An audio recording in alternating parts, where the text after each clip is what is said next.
Assalamualaikum warahmatullahi wabarakatuh.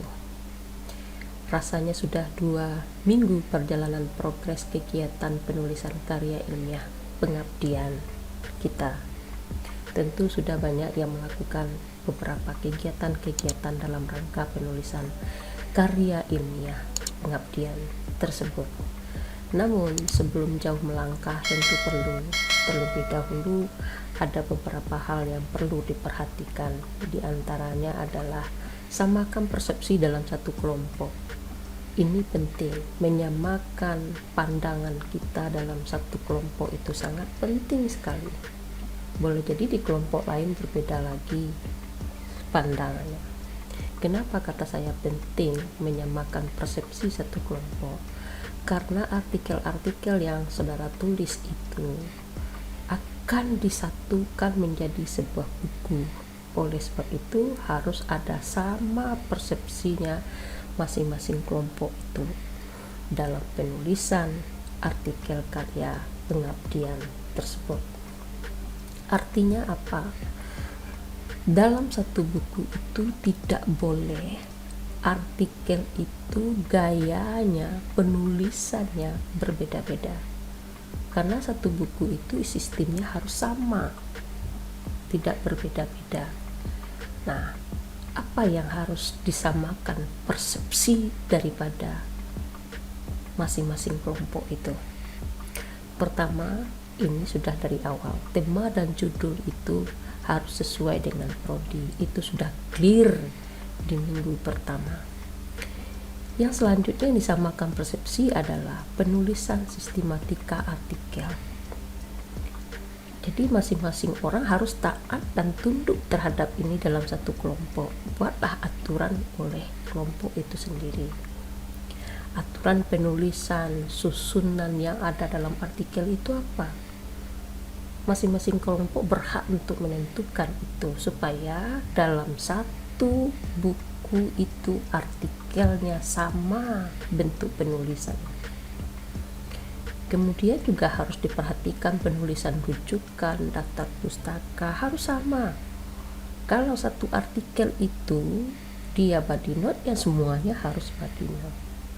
Jadi satu kelompok itu harus mensamakan persepsinya terhadap tulisan artikel karya pengabdiannya, bentuk penulisannya. Nah, beberapa hal perlu saya contohkan. Contoh susunan artikel misalnya, supaya yang satu dengan yang lain tidak berbeda dalam satu kelompok itu. Jadi jika satu kelompok menulis seperti ini, maka individu-individu yang menulis artikel itu harus taat terhadap sistem yang ditentukan oleh kelompok ini.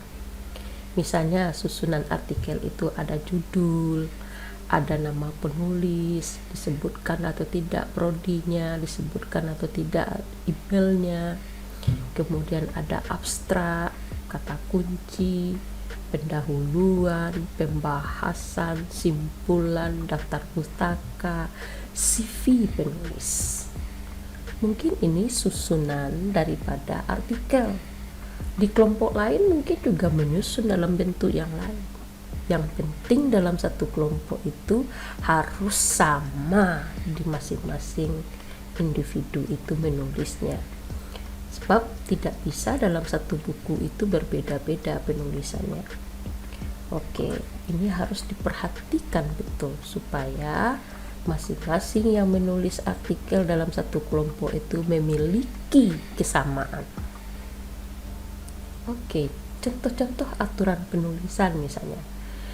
Jenis hurufnya yang digunakan berapa, ukuran hurufnya berapa, spasinya berapa, pengutipannya bagaimana, apakah body note atau footnote, marginnya.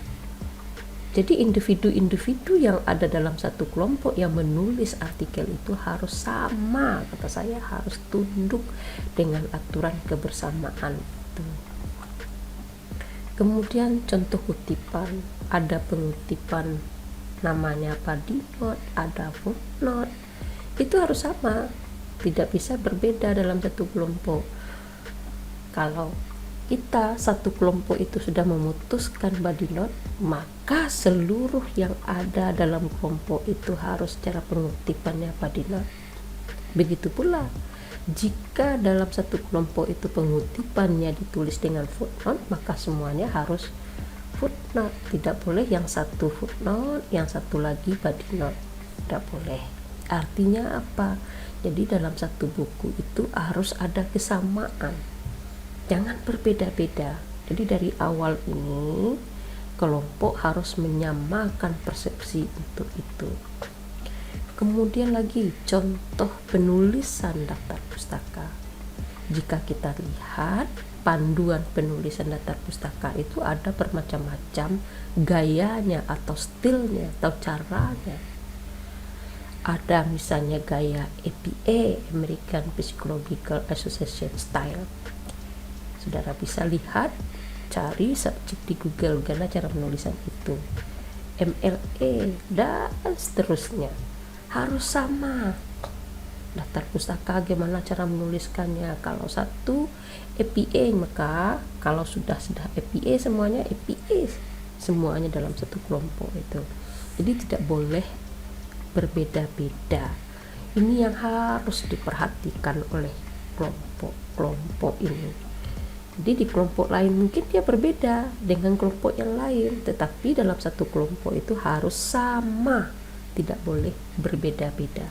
Kalau terjadi perbedaan, maka di akhir nanti menyatukan sebuah buku, dia akan berwarna-warni coraknya. Itu tidak boleh terjadi. Dalam satu buku harus satu kesatuan cara penulisannya. Itu yang harus diperhatikan menjelang adanya penulisan yang dilakukan oleh individu-individu dalam satu kelompok. Artinya apa? Satu kelompok itu harus menyamakan persepsinya, mulai dari bentuk body atau tulisan itu, sistematikanya apa yang ditulis, kemudian sampai pengutipan, sampai daftar pustaka, sampai jenis huruf, cara pengutipan, dan seterusnya.